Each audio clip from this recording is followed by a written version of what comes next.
CPA Chroniqueur Financier.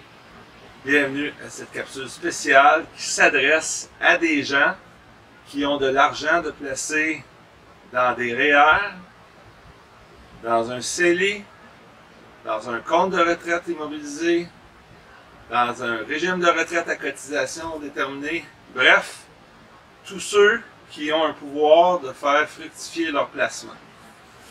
Je vais vous expliquer pourquoi, maintenant, vous avez intérêt à connaître les fonds d'obligation. Parce que des fonds d'obligation, on est très heureux de connaître ça quand il y a correction boursière.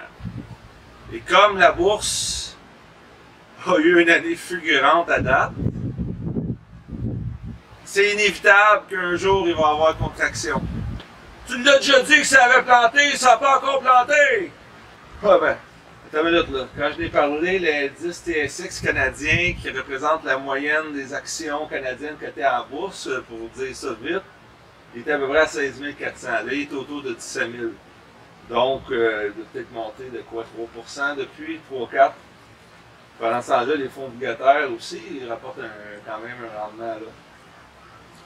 Donc, je vais vous expliquer le principe d'un fonds obligataire, parce qu'il y a des fonds actions, puis il y a des fonds à revenus fixes. C'est deux catégories depuis toujours, depuis la nuée des marchés financiers. Les fonds d'obligation, ben, c'est des titres à revenus fixes. Et on est très heureux d'en avoir quand la bourse plante. Comment ça marche, une obligation? J'ai fait un exemple simple. Il y a toutes sortes d'obligations, là. C'est un peu le gouvernement fédéral, provincial, municipal, corporatif. Je veux juste vous expliquer le principe. Admettons que c'est émis une obligation à 10 000 $. Une compagnie qui emprunte sur les marchés donne 4% de rendement. On va dire que c'est exactement ça que le marché paye pour ce type de compagnie-là, avec ce niveau de risque-là, sur 10 ans. Elle a un coupon, puis ça dit que ça va payer 400 par année d'intérêt. Donc, 4%. Si le lendemain matin, pour faire ça simple, les taux d'intérêt descendent, passent de 4% à 3%. J'ai acheté une obligation à 10 000 $. Qu'est-ce qui va arriver à la valeur de mon obligation si les taux d'intérêt sur le marché descendent? C'est assez évident, M. Pilon, voyons donc, ça va descendre. Ben non, madame. Justement, la valeur de l'obligation va monter parce que j'ai un titre en main qui va me rapporter 400 par année. Les taux d'intérêt ont descendu, mais moi, je sais que je vais avoir 400 par année. Fait que si tu fais des calculs avec une calculatrice financière, tu rentres ça dans la machine, 3% de rendement sur 10 ans à 400 par année de rendement, valeur future dans 10 ans, 10 000. Aujourd'hui, elle va valoir 10 853 $. Qu'est-ce qui arrive, la dynamique des marchés? C'est que si les marchés plantent, les grands de ce monde, les grandes institutions qui gèrent plein d'argent, les moyens aussi, ils vont se déplacer en masse vers des titres à revenus fixes pour éviter la dégringolade. C'est que là, ça va créer une demande accrue pour les titres à revenus fixes.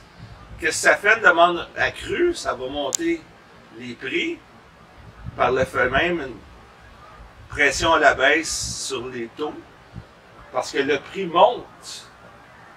Donc, c'est tout interrelié, ces affaires-là. Et quand ça plante, on est bien heureux d'avoir une portion en revenu fixe dans notre portefeuille. Le moment est-il venu d'avoir une plus grosse portion en revenu fixe? Peut-être bien. Alors, qu'est-ce qui influe sur les rendements d'obligations? Le niveau de risque. Si on investit dans des obligations du gouvernement fédéral, c'est le plus bas risque. Le gouvernement fédéral, c'est de tout ce qui existe au pays, c'est des obligations plus bas risque. Donc, c'est ça qui va payer le moins. Provincial, une petite coche de risque de plus. Elle va payer un petit peu plus. Si tu achètes des obligations d'une province, ça paye un petit peu plus. Municipal, une petite coche de plus. Un petit peu de risque. C'est rare qu'une municipalité plante, à part peut-être la ville de Bois-Noir, mais pour le reste, c'est assez rare. Les obligations corporatives, là, ça dépend quelle compagnie. Si c'est Power Corporation, peut-être pas grand risque que ça plante. Donc, je disais donc, si c'est Power Corporation, il n'y a pas grand risque que ça plante. Peut-être que je me trompe. Mais bref, vous comprenez le principe. Quoi d'autre qui influe sur les valeurs des obligations? L'échéance. Les obligations qui sont sur une courte période, 1, 2, 3 ans, ben là, le marché, il ne dictera pas les mêmes prix que pour des obligations à long terme. Mais on n'a pas besoin de se casser la tête avec ça. Ce qu'il faut comprendre, c'est que il y a des niveaux de risque et il y a des échéances. Mais un bon fonds d'obligation, des bons gestionnaires, ils vont faire un melting pot de tout ça. Quand les marchés vont planter, étant donné que les taux d'intérêt ont monté un peu, sont destinés à descendre, les marchés n'arrêtent pas de dire qu'à un moment donné, ils vont redescendre quand l'économie va se mettre à en arracher, etc. Il n'y a pas de problème d'inflation, tout est sous contrôle. Ben, quand ça va se mettre à descendre, les taux, ben là, ça va faire des pressions à la hausse sur le prix. Vous comprenez? Bonjour, M. Pilon. Vous savez que je suis ex-femme d'un médecin. J'ai 400 000 derrière. J'ai environ 75% de mon portefeuille que c'est des fonds actions. Et je fais des bons rendements de 6% depuis une dizaine d'années. Mon planificateur financier n'arrête pas de me dire que ça va continuer de monter et que je vais avoir une super belle retraite. Pensez-vous que je devrais avoir plus d'obligations? Écoutez, je pense que vous avez 48 ans. Il y a un CPA qui a fait une étude à un moment donné. Il disait jamais avoir plus que 100 moins son âge en action. 100 moins 48, c'est 52%. Et vu qu'on est d'une fin de cycle, là, à un moment donné, il va en avoir une correction. Là, où j'irai plus bas que ça. Moi, M. Pilon, je vais rester avec mes certificats de placement garantis à la Caisse populaire, même si c'est dans les REER, puis ça me coupe le petit paiement de revenu garanti quand c'est dans la caisse. Au moins, je sais que je ne perdrai pas d'argent. Oui, madame. C'est votre institution. Les autres, ils vont aller placer dans des revenus fixes, dans des fonds actions. Les autres vont faire l'argent.